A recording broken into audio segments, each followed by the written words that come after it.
Welcome to Weekly Digest, where we highlight the work of ministers of government as they push the administration's development agenda. Picking up from where we left off last week, Minister of Parliamentary Affairs and Governance, the Honourable Gail Teixeira, has reaffirmed government's commitment to preserving the health and safety of Guyanese following last month's unprecedented flooding in several regions of the country. The fact is that in the period of this natural disaster, the mobilization and support by the government, by the President himself, by ministers in the field, trying to rectify the problems, trying to see how to pump the water out of areas and to reduce the damage and the impact on people's safety. The first instance, the first phase was to protect lives and health and ensure people were safe. The minister's statement comes in wake of former President David Granger calling for a commission of inquiry into the government's flood response. Instead of Mr. Granger calling for a commission inquiry, he should be looking at in what way can he, as a former president, support the efforts of the Civil Defense Commission, the National Task Force, and the President of Guyana in protecting our people, making sure their health is safe, particularly in a COVID pandemic, and being able to make sure we recover as quickly as possible from this natural disaster. Data shows that some 50,000 households have been affected by the flooding. Consequently, over 80,000 food and sanitation hampers have been distributed, while temporary housing facilities were set up for those affected. Minister of Agriculture, the Honourable Zulfikar Mustafa, says government will ensure that farmers are compensated adequately for their produce. On Saturday last, the minister announced that discussions are progressing smoothly with an investor who will be constructing an agro-processing plant in Blackbush Polder, Quarantine, Berbice. This, the minister said, will give farmers a readily available market and will put the country in a position to tap into CARICOM's US $5 billion food import bill. We want our farmers now to move further. We want our farmers to get more value for the produce. We want to move away from this subsistence way of doing things, like from the market, from the farm to the market. So what we will be doing, we will be setting up agro-processing facilities in various parts of the country. Right here in Blackbush Polder, Dr. Ashley will elaborate on it, but in another year from now, you will have your own agro-processing facility in Maibikuri, Blackbush Polder. Meanwhile, Minister Mustafa also announced that government will be constructing 2 pump stations in the area, one for drainage and the other for irrigation during the dry season. Special arrangements have been put in place for HIV patients to comfortably and discreetly take their COVID-19 vaccines. Minister of Health, the Honourable Dr. Frank Anthony, made the disclosure during Tuesday's COVID-19 update. One of the issues that we have heard is that persons who are HIV positive did not feel comfortable coming to one of our regular vaccination sites. And so, as of this week, we have been working with the National Care and Treatment site here in Georgetown to make that also into a vaccination site. So they should start from this week. So patients going there for their regular treatment, they would be counseled about taking the vaccine, and they can get the vaccine right there. Minister Anthony says he's hopeful that the accommodation will encourage more HIV patients to take the COVID vaccine. He says this will also be extended to other patients with chronic non-communicable diseases. Minister of Local Government and Regional Development, the Honourable Nigel Darmalal, has warned contractors that government will no longer accept deadline breaches when it comes to infrastructural projects. On Tuesday, during a meeting with Region 3 and 4 contractors, the minister said for this to happen, projects must be properly outlined and followed with detailed reports. Every project, you have to have a commencement order. Every site visit has to have a site report that is countersigned by the contractor or the representative and the regional supervisor, whoever goes on behalf of the REO to these sites. We have also said that the interim payments must also be countersigned so that I don't want to get to a stage where when we are doing the final payment or the one before the retention, that there is an issue. Minister of Natural Resources, the Honourable Vikram Bharat, has called on miners to boost the production of aggregate materials to meet local demand. The minister made the call during a quarrying seminar hosted on Tuesday by the Ghana Geology and Mines Commission. With our plan and our vision to modernize and to transform our economy and to build new highways, and with oil and gas bringing to Guyana so much investment, we realize that the demand for building materials would increase tremendously. How I see it, the demand will probably reach 1.5 million tons in another year or two. And we are still producing at maybe 650,000.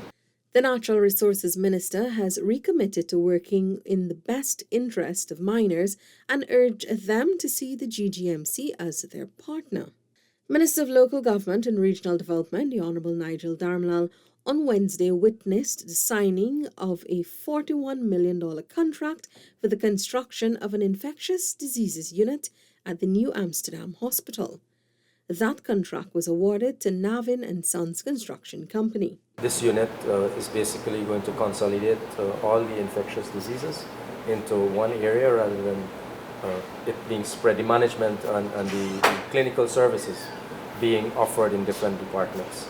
So this is part of the enhanced services that we are providing in Region 6 as well. The commencement date and duration of the contract will be finalized soon. This unit will complement the Infectious Diseases Hospital at Liliendal, which houses COVID-19 patients. Minister Darmlal also conducted 2 meetings with contractors in Regions 5 and 6. The minister highlighted the need for better communication between the contractors and the Regional Democratic Council. When contractors go into different areas, we expect them to source labor from the area at different levels, whether it is skilled or unskilled or professional services. They must give priority to the area that they are working in. In that way too, I think that the community itself, having invested in the project, that they will take ownership of it. And when there is ownership of projects in communities, there is going to be sustainable management of those projects. Now over to the Ministry of Agriculture. $340 million in contracts was awarded for major projects countrywide. During the signing, Minister the Honourable Zulfikar Mustafa said the ministry is advancing its 2021 work programme and is hopeful that by year-end, all projects outlined would be accomplished.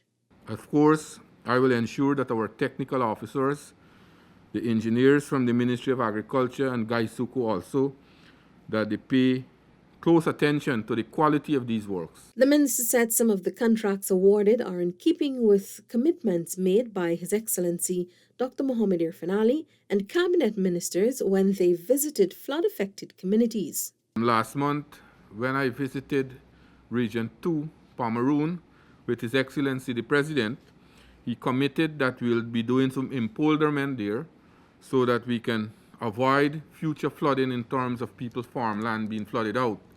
And I'm very happy that from last month to now we have had that contract. That contract will be signing today. Minister of Labour, the Honourable Joseph Hamilton, conducted routine inspections at several companies in Bartica to ensure they are in full compliance with the labour laws. The first stop was at the Vitarno Holdings Private Incorporated, a logging company that was flagged for health and safety and labour infractions when Minister Hamilton visited back in March. In the same way how I lambast this company, I would like to start out by saying compliments to what they have done, the transformation in the last 3 months. They paid attention to the officers. Guidance regarding occupation safety and health. You would note that this place we're standing on had wires running on the floor, intermingling with water and slush and everything that was wrong. So people who were working here daily, they were more dead than alive, so to speak. What I note today is that wires are rerouted overhead, fire extinguishers are hung, standard. The place is cleaner. Minister Hampton also visited the St. Mary's and BK quarries. While the BK quarry was commended for following all the necessary health and safety guidelines, the St. Mary's quarry was in breach of many of the OSH and labour laws. Minister Hamilton said he will be summoning a meeting with the managers of the St. Mary's quarry to address those matters. Guyana has secured funding from the Global Fund for its current COVID-19 campaign. During Thursday's COVID-19 update, Minister of Health, the Honourable Dr. Frank Anthony, said the International Financing and Partnership Organization, which usually supports countries' fight against AIDS, tuberculosis and malaria, opened a special window for countries to apply for COVID grants. We have been able late last year, to receive a small grant from the Global Fund for purposes of responding to COVID-19. We started that application about a month ago, and we have put it in, and as of 2 days ago, Guyana has been very successful. The health minister said Guyana requested funding to upgrade intensive care units throughout the country to better serve patients, especially those affected by COVID-19. So these funds would assist us in adding ICU type of beds. It would also assist us in procuring monitors and ventilators and create a space in each one of the regional hospitals so that we can manage patients with severe COVID. Minister Anthony said government is expecting the US $1.8 million or Guyana $360 million grant over the next couple of months to be able to achieve its outlined objectives. That's it for this edition of Weekly Digest. For these and other government-related information, do log on to our website, dpi.gov.gy, and our social media platforms as well. Goodbye.